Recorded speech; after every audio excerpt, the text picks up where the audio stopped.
So there's a whole separate brand for the retail. When we did Luray, we had the commercial area in the main building. Literally nobody knew where that was.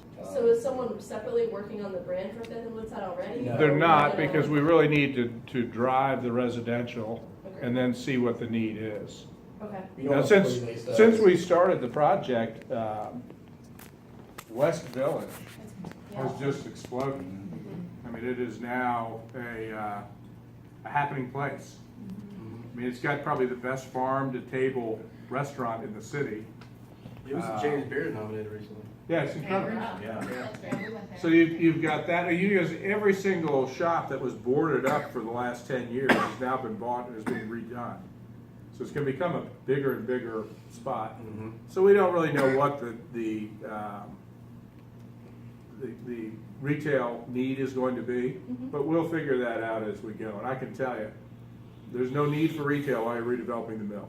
Mhm. You know, you've got to get residents in there, you've got to create a sense of the place. We might get a brewery to open up at some point, but there's no need to rush any of that. Get the residential done, and that's Well, really the the, Hampton Station's not too far, I mean, so Yeah. Bird's Fly or the, First class out. yeah, it's all right there. Yeah, but you know, and we'll get the best rents once the mill's done and the property looks great, we got it all cleaned up. We'll be able to get the most income from all the two commercial buildings once everything else is. you'll also see the neighborhood cleanup. Yeah. I mean, right now, there's some pretty dicey areas in the neighborhood, and there always are dicey areas around these mills. Once the mill starts cleaning up, those areas clean right up. And you can go to Luray, walk around the neighborhood now.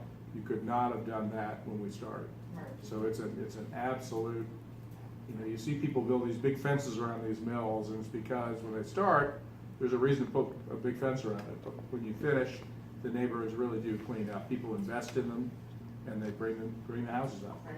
So that'll all be good. But you bring a commercial tenant in today, they're gonna kind of look around and say, wow. Right. One other thing I'll tell everybody is I'm going to send out a new unit mix with the actual square footages. The only square footages that really changed were some of the loft areas, and that was a permit issue. But you'll see, you know, along with the 8.5 by 11 sheets of the units, you'll see what our whole project unit. We still have 302 units. Okay. Can you It's also, still that John? large? I mean, there were some really Well, large. 300. There's some large. No, I took it back to Oh, you 302, did? and it's because we have an ADA Good, that's problem good with. to know. So, could you also give them the breakdown of when you're phasing, how many units are gonna phase in on each section, so they can know? Sure. The way you know, it goes down to how do you eat an elephant, one bite at a time. Yeah. So you cannot turn over a job this big, even on a per floor basis. So we've broken the building up into two halves. We are starting in the basement, if you're facing the building, to the right half, which is where the leasing office and amenity areas start. So we're gonna do the first 2 floors, which will give you 2 floors of residential, plus the leasing office and amenity area. Once those are complete, we're gonna turn those over. Then we'll probably turn the next 2 floors above it, and then the final floor. So all the way up. By that time, we should be ahead of you to where you can't catch us, and then we'll turn a floor at a time coming down the other side. Right now, we're experimenting with sandblasting in the building, trying to get the optimum subcontractor in to do that, which is gonna drive the whole schedule of the building. The GC is going to be most focused on delivering the units.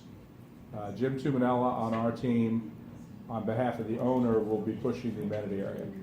Okay. So we're dedicating someone strictly to the amenity area to try to have that ready for when you folks open your doors. You've got a full palette to offer.